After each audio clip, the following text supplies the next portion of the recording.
What's up guys, my name is Brandon, welcome to Quick Flicks. Today, we are covering 28 Days Later. With 28 years later just around the corner, I figured it's the perfect time to revisit the film that kicked everything off. Danny Boyle's 2002 British horror masterpiece revitalized the zombie genre, making it genuinely terrifying again. The movie drops us into a world that's already collapsed. A lab accident unleashes the rage virus, which doesn't necessarily kill, but transforms victims into zombie-like threats almost instantly. The infection spread quickly, and well, 28 days later, Britain's basically gone. In the middle of it all, we follow a small group of survivors, doing whatever they can to survive in this infected, overrun world. And yeah, there's always the debate. They're not zombies, they're infected. And sure, technically they don't die and come back to life. There's no resurrection, no slow shuffle, no craving brains. Why do you eat people? Not people, brains. But to me, 28 Days Later is still a zombie movie in spirit. The world collapses, society's gone, and you're running for your life from people who want to rip you apart. Fast or slow, virus or voodoo,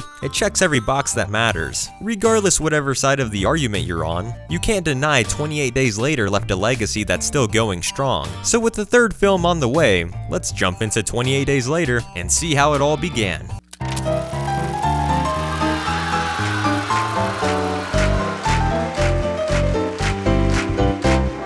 The movie begins in a research laboratory at Cambridge University. A group of animal rights activists break in at night, wanting to free the chimpanzees held in captivity. Proceeding through the lab, they find several chimps in cages, being forced to watch violent footage, riots, beatings, war, seemingly distressed and agitated. Just as the activists prepare to release them, they are confronted by Dr. Warren, the lead scientist. He warns them not to open the cages. He explains that the chimps are infected with a virus called rage, which he explains is extremely contagious and transmitted through blood and/or saliva. The activists ignore the warning, one of them opening a cage, and a chimpanzee attacking and biting her. She quickly begins vomiting blood and convulsing. She becomes infected and vomits in her friend's face, quickly transmitting the disease to him and the others. The rage virus has been released. 28 days later, our protagonist, Jim, played by Cillian Murphy, awakes in an abandoned hospital all naked and stuff. He finds trash everywhere, phones off the hook, everything is a wreck. After covering up that tallywhacker and chugging a Pepsi, he goes outside only to find London is in even worse shape. No cars, no people, no noises, nothing.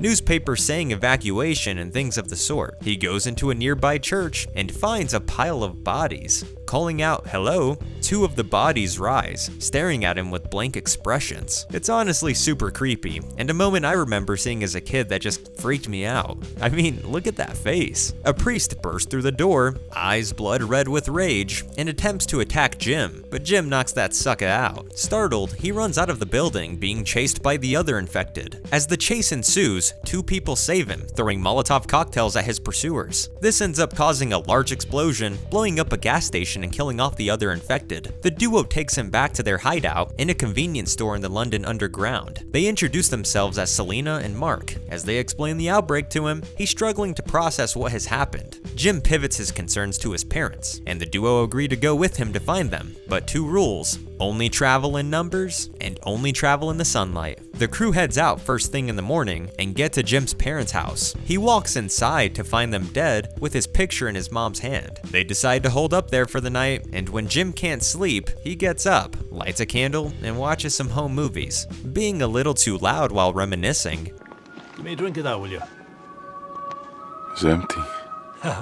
This lures the infected to break in and attack him. His two companions come to the rescue. They slice and dice these fools up quickly, feeling a sense of relief. However, Mark was bitten in the process, and because the rage virus infects people in a mere 10 to 20 seconds, Selena instantly kills him without hesitation. As the place is now compromised, they go against rule number 2 and travel during the night. They stroll through London until they spot a flickering string of Christmas lights atop an apartment building, a sign of life. With not many options, they decide to go there. They climb a barricade of shopping carts and begin ascending the stairwell when Jim needs a break. That break is quickly ended by the sound of infected at the bottom of the stairs. A chase ensues, but they are quickly saved by a man dressed in a SWAT attire. He welcomes them in and handles the infected accordingly. Jim and Selena are ushered into the room, where they formally meet Frank, played by Brendan Gleeson, and his daughter Hannah, who enjoy keeping the Christmas spirit alive. They then call for lights out.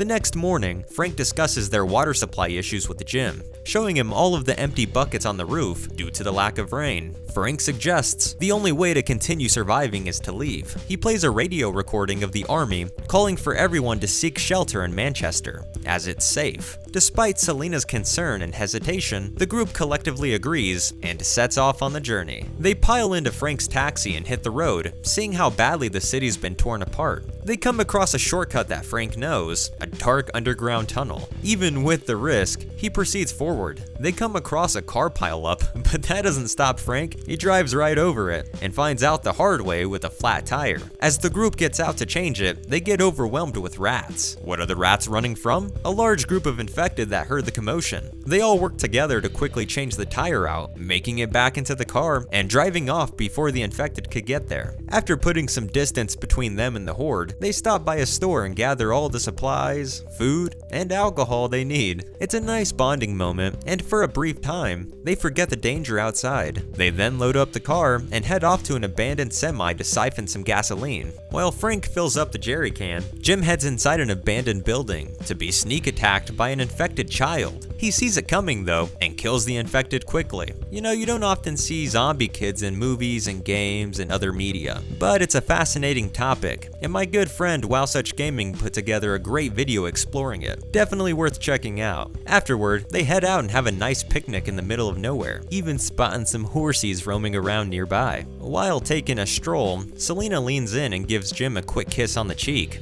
Aw, cute. They decide to crash there for the night when Jim wakes up alone. Everyone's gone. Turns out it was just a bad dream, as Frank wakes him up. You're having a bad dream, that's all. Thanks, Dad. In the morning, they head out and finally arrive in Manchester, and it ain't looking too pretty. They find it burning and desolate. No soldiers to be found, upsetting Frank and the group. As Frank searches for people, he disturbs a crow feeding on an infected corpse. A single drop of blood very inconveniently falls into his eye. The infection begins to take him almost instantly. He begs his daughter to stay back as he turns, but soldiers appear and gun him down quickly before he can do any harm. The soldiers then take Jim and the ladies back to their hideout, a fortified mansion run by Major Henry West. He gives Jim a tour, which includes a chained-up infected soldier named Mailer, who they're using as a science experiment to see how long it takes for the infected to starve. He then goes on to apologize to Jim that they don't have a cure, but they do have floodlights, walls, tripwires, and landmines, so it's super safe. Later that night, when they are eating dinner, alarms ring out as the infected begin to break into the compound. The soldiers hurry outside and take care of business. It's a fun scene as we get to see the infected mowed down. The infected are indeed quickly dealt with, and once the cleanup is over, the soldiers head back inside, immediately turning their attention to assaulting Selina. Before things go any further, Major West intervenes. That's when the truth comes out. He reveals to Jim that 9 days ago, his men were already breaking down, one of them even attempting suicide. In a last-ditch effort to keep them together, West promised them women, claiming it was a way to build a future once the outbreak ended. Civilization may have fallen, but the rot runs deeper than the virus. Jim tries to get Selina and Hannah out of the compound to save them from the soldiers,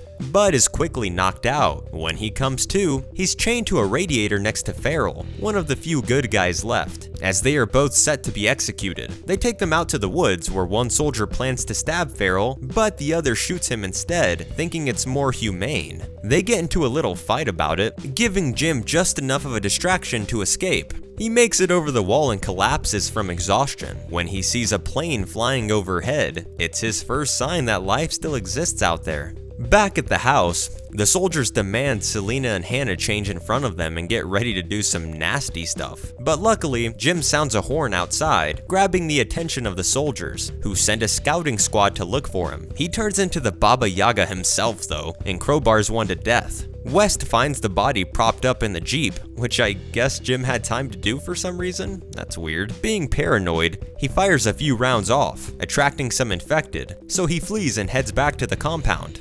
Jim also showing up at the same time, shooting Mailer's chain and setting him free. Just as lightning flashes, he appears behind the soldier holding Selina and Hannah at gunpoint, breaking through the window and infecting him. The girls make a run for it, but more soldiers block their escape.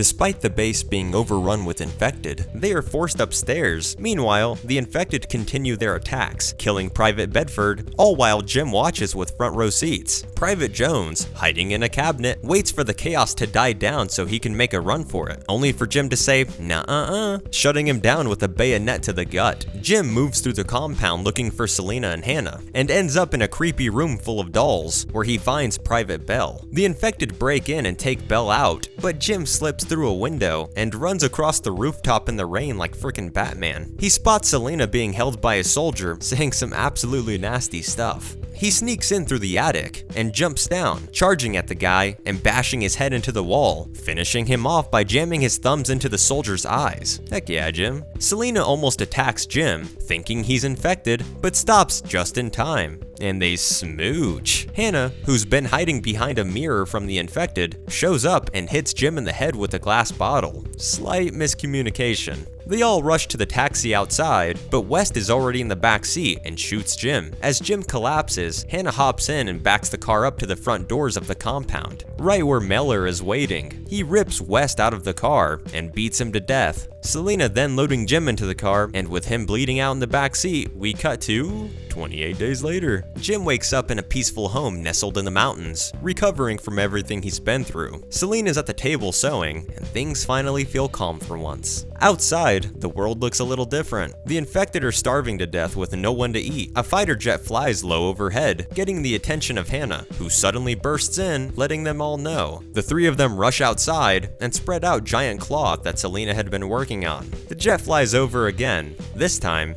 it seems to notice. They look up hopeful, and for the first time in a long time, they let themselves smile, and the movie ends. What did you think of 28 Days Later? Did you like it? Hate it? Was it your favorite movie of all time? Let me know down below. Next week, we will be covering the sequel 28 Weeks Later, which becomes a lot more of an action-packed movie. Anyways, thank you guys so much for watching. I really do appreciate it, and I will see you in the next one.